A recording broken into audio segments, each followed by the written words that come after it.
Arc-en-ciel.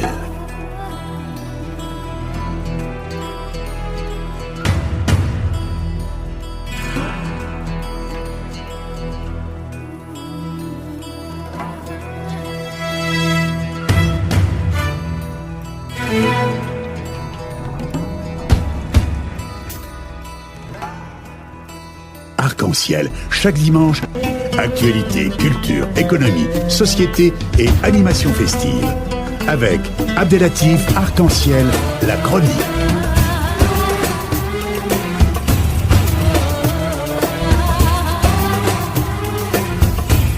Arc-en-ciel info.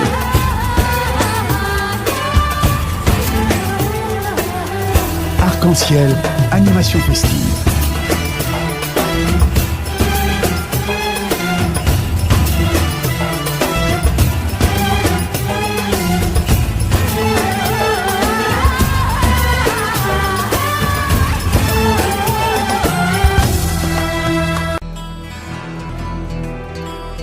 Ahmed Nourdine, c'est un chercheur spécialisé dans les questions géopolitiques, notamment africaines et maghrébines. Il est membre du Conseil marocain des affaires étrangères. Auparavant, il a occupé des fonctions de chargé d'études au ministère des Affaires étrangères marocain et de conseiller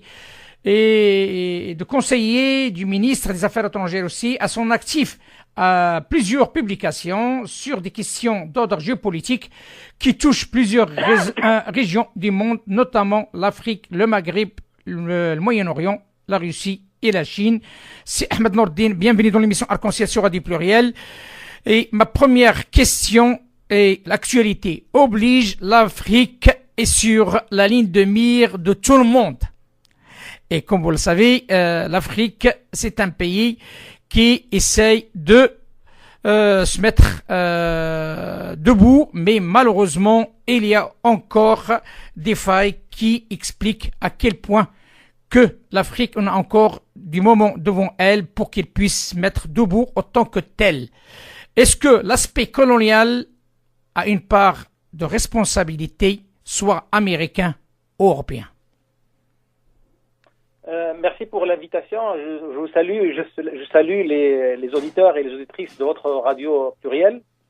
Concernant votre question sur l'actuelle situation des pays africains, de ce continent, il est pour une grande partie des grands problèmes et des grands défis que vit aujourd'hui l'Afrique.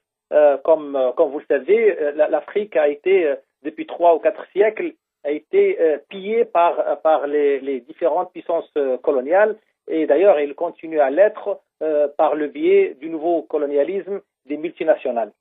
L'Afrique est un pays très riche avec ses ressources naturelles, que ce soit énergétiques ou minières, et il est riche par sa population qui atteint aujourd'hui 1,3 milliard et qui sera en 2050 selon les pronostics des Nations Unies à peu près le 1/4 de la population mondiale, ce qui fera du continent africain un des plus grands marchés multinationaux, parce qu'il considère le monde comme un marché, et il considère de ce point de vue l'Afrique comme une part de marché à conquérir.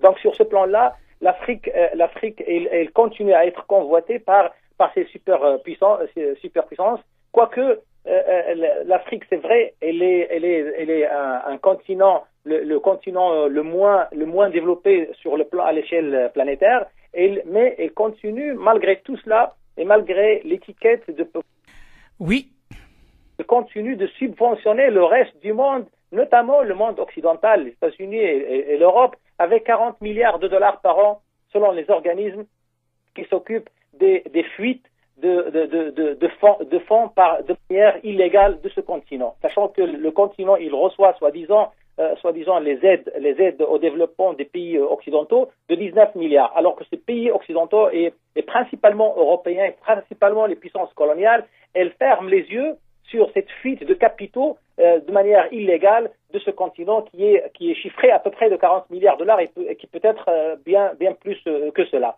Donc vous imaginez que coloniales et néocoloniales qui sont aujourd'hui focalisées sur les richesses, mais pas seulement, et sur, comme je viens de le dire, sur ce marché qui constitue déjà le 1/5 de la population mondiale et qui constituera d'ici 2050 le 1/4 de la population mondiale. C'est Ahmed Nourdine, si vous le permettez. Il y a une question qui se pose.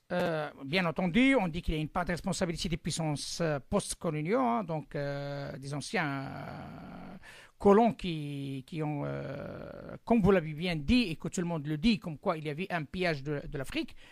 Mais est-ce que les institutions qui gèrent l'Afrique actuellement, ce sont des démocrates? Je parle de différents pays.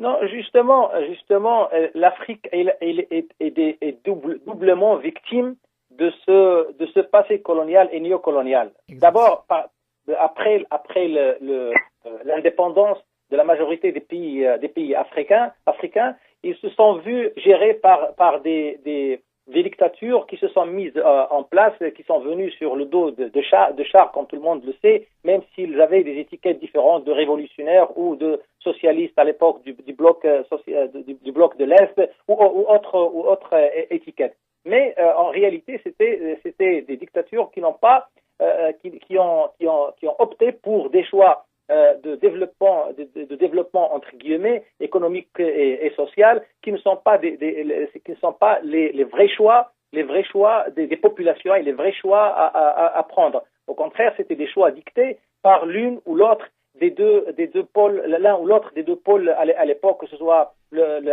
Est ou Ouest, qui ne faisait en fait que d'exécuter les ordres. D'une façon, oui, mais qui ne faisait que ancrer ce sous-développement et lui donner une ampleur dans la ligne de mire de l'exportation des richesses de ce continent vers les anciennes puissances coloniales. Mais cette politique, elle s'est vite avéré que ça ne menait à rien. Et les puissances et les superpuissances mondiales ont imposé à ces gouvernements de s'endetter, ce qui a constitué un autre virage dans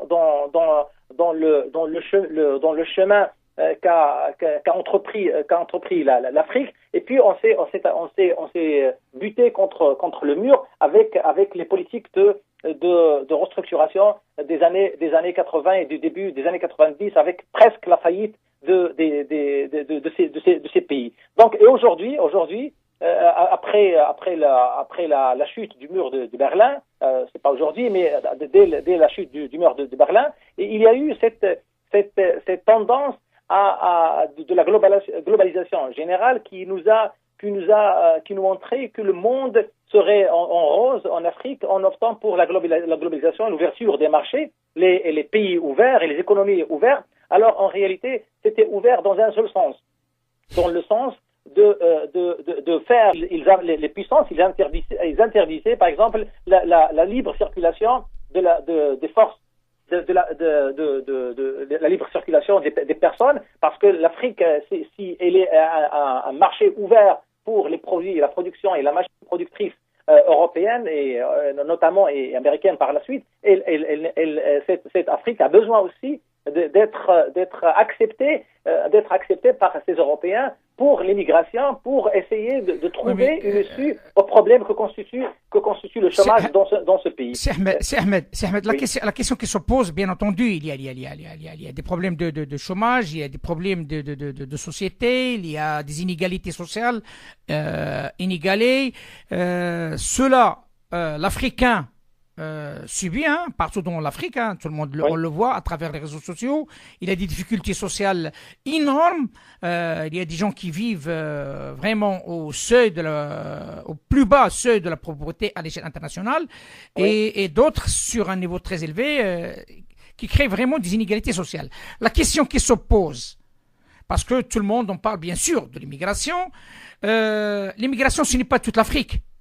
Ce n'est pas tous les Africains. Il y a un grand nombre d'Africains qui ne cherchent pas à immigrer, qui cherchent à vivre chez eux, soit au Maghreb, soit en Afrique subsaharienne, ou soit au sud de l'Afrique.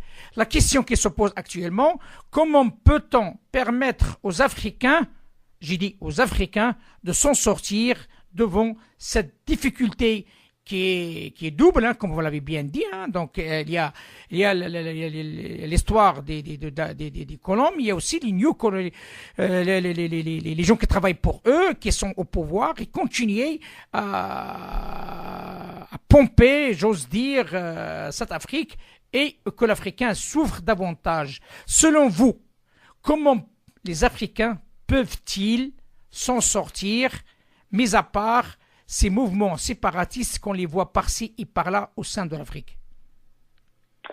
L'Afrique ne peut s'en sortir du gouffre et ne peut tracer son chemin de développement que par ses propres moyens et par ses propres stratégies et par ses propres choix. Alors qu'aujourd'hui, les superpuissances, que ce soit classiques ou y compris coloniales, plus les États-Unis et les autres, ou que ce soit des puissances émergentes comme la Chine, l'Inde, qui sont en train aussi de se faire une place en Afrique.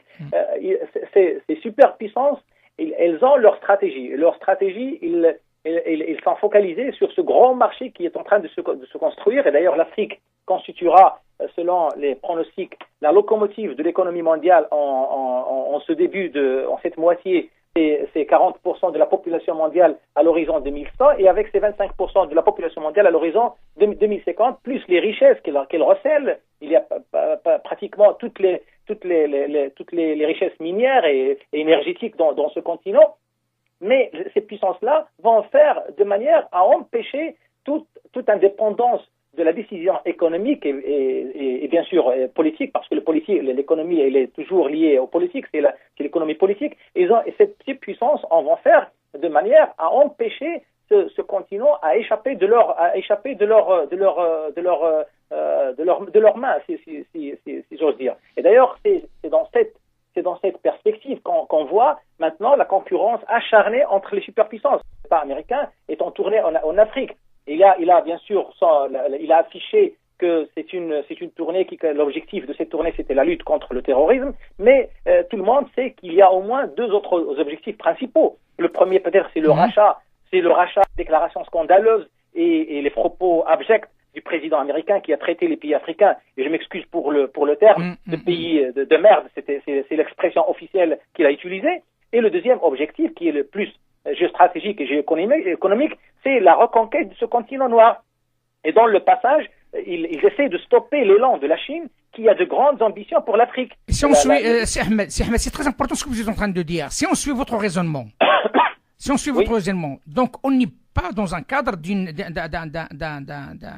d'un continent qui va être le continent de prospérité d'ici peu, parce que là, on va assister à une nouvelle forme de pillage plus sophistiqué, vu ce que vous êtes en train de dire, ce qu'est la sortie du président Trump. Oui, bon, c'est un pillage déguisé. Comme et l'Africain au milieu, c'est quoi son devenir? Je vous ai dit, l'Africain aujourd'hui, l'issue logique pour les Africains et la prise du destin en main, ça nécessite le passage obligatoirement par la démocratie, parce que il faut que les peuples africains aient de la volonté des peuples africains vont être le porte-parole des porte-parole de cet espoir africain, de ce renouveau, de cette renaissance africaine. Sans démocratie, on continuera de subir ces dictatures qui, en fait, ils sont là à la solde des grandes puissances. D'ailleurs, il y a plusieurs scandales, même dans le pays le plus développé en Afrique. Je parle de l'Afrique du Sud. Vous avez vu l'année passée les scandales de corruption du président déchu de la Sud-Afrique. Et c'est pareil pour la majorité écrasante des pays africains, à quelques exceptions faites.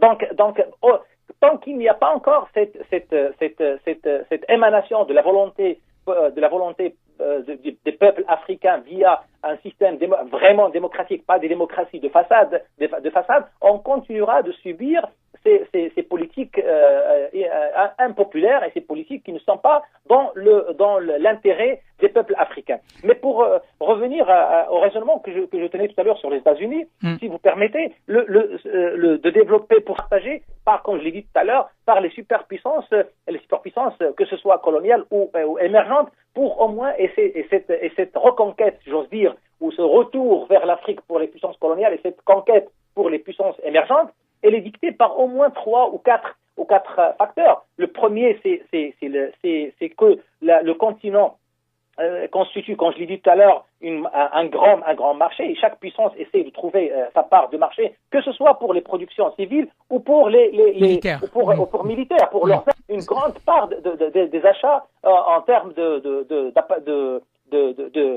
en termes militaires sur le plan sur l'échelle internationale. Et là aussi, c'est une condamnation et c'est un scandale pour les pays occidentaux qui sont en train d'encourager les conflits interétatiques ou les conflits les conflits civils, de guerre civile à l'intérieur des pays. Elle continue à nourrir les séparatismes, à nourrir toutes sortes de conflits dans ce continent pour continuer, bien sûr, à vendre les chiffres faramineux de 1 milliard de dollars d'armement. Et puis par la suite, ils viennent pour la reconstruction et encore une fois, ils récupèrent des milliers, des centaines ou des milliers de milliards de dollars dans la reconstruction après les avoir détruits par leurs armes. C'est Ahmed. Bien sûr, comme j'ai dit tout à l'heure. C'est Ahmed. Oui. C'est Ahmed. Oui. Si vous le permettez, j'ai une dernière question, si vous le permettez, et c'est une question directe.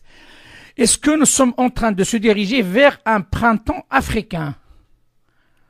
Je pense que le printemps africain, il a été déclenché. Africain, il a commencé au début des années 90. Et il y a certaines démocraties, on ne peut pas le nier, en Afrique, mais ce n'est pas le cas général. Ce qu'on est en train de vivre aujourd'hui, c'est une naissance de cette âme, une renaissance de cette âme africaine, le sommet africain, le sommet économique africain. Et sur l'agenda, il y a la mise en chantier du marché commun africain. Et il y a cet agenda, cette fameuse agenda de 2100 pour pouvoir mettre tous ces programmes en exergue. Il faut bien qu'il y ait un système de trade à l'échelle internationale. C'est Ahmed, merci infiniment de cet éclairage et nous sommes désolés par rapport à cette panne technique qui est hors de notre portée. Certainement, c'est parce que nos communications se font par téléphone. Il y a un problème de réseau. Donc, merci infiniment à Ahmed Nourdine. Merci à notre auditoire et je vous dis à la semaine prochaine, Inch'Allah, et à bientôt, c'est Ahmed. Merci. À bientôt. Au revoir. À bientôt. Au revoir. Merci.